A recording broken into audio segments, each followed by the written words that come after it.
हुआ? अब तुझे नागिन बनाऊंगा। नागिन बनाओगे? नागिन बनाऊंगा, 3 किलोमीटर आसमान में उड़ाऊंगा और तेरी मली निकालूंगा। हाँ? मुंडावा को खिलाऊंगा। अब तुम बनो श्री देवी, हम बनेंगे अमरेश पुरी। अच्छा? हमारा भाई ओम पुरी, हम घर भर पुरीन पुरी। आज तुम्हें लड़की से नागिन बनाऊंगा और 3 किलोमीटर आसमान में उड़ाऊंगा। तुम कुछ नहीं कर पाओगे। के हम? हाँ। आज देखिए हमारा तुम्हारा मुकाबला होगा।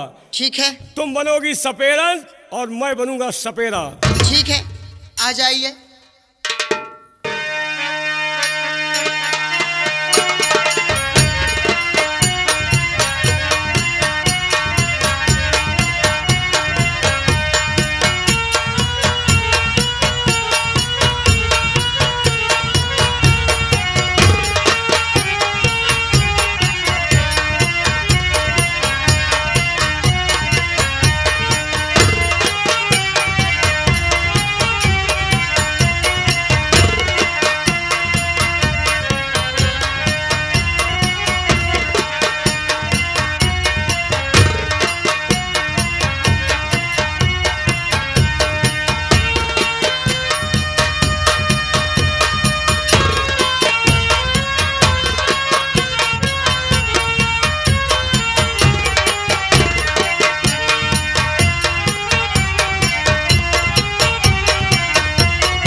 नागिन बेहोश हो गई है, लेकिन वादा अभी अधूरा है।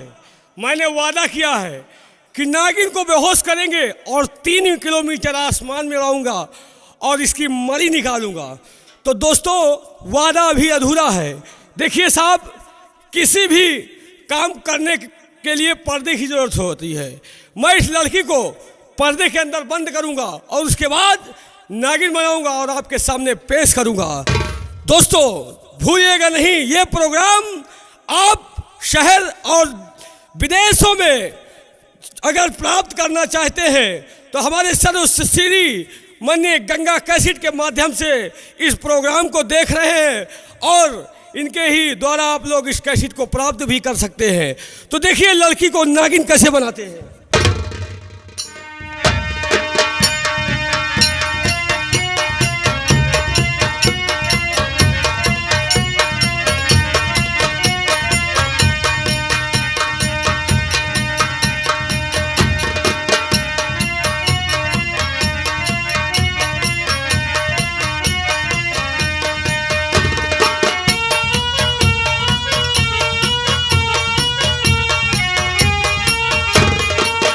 लड़की को पर्दे के अंदर बंद कर दिया है। अब इसे नागिन बनाऊंगा और 3 किलोमीटर आसमान में देखिए कैसे उड़ाते हैं। जय जय गुरु गोरखनाथ, जय भैरव, जय भैरव।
लड़की क्या है? मैं तुझे नागिन नहीं बना पाऊंगा। मैं तो पहले ही कह रही थी। तुम लड़की हो तो बना ले। क्यों? तुम ही हो। तुम्हें नागिन नहीं बना पाऊंगा। जय भैरव, जय भैरव, जय भैरव। यूं खिलौना समझ कर न खेलो मुझे, यूं खिलौना समझ कर न खेलो मुझे, जिंदगी मेरी बर्बाद हो जाएगी।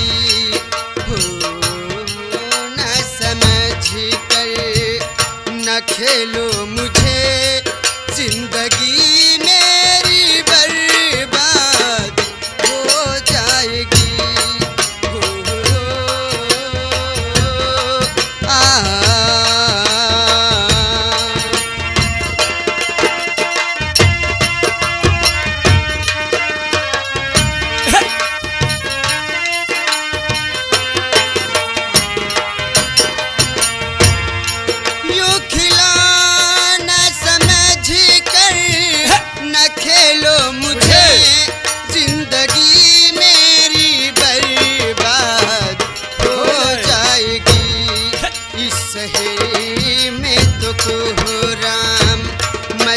जाएगा इस शहर में तो कोहराम मची जाएगा।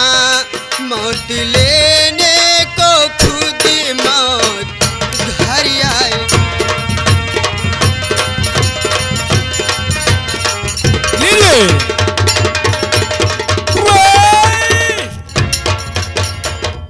लीजिए ये थी आपके बीच टाटा सफारी जो कि नॉन स्टॉप लेती हुई चली गई।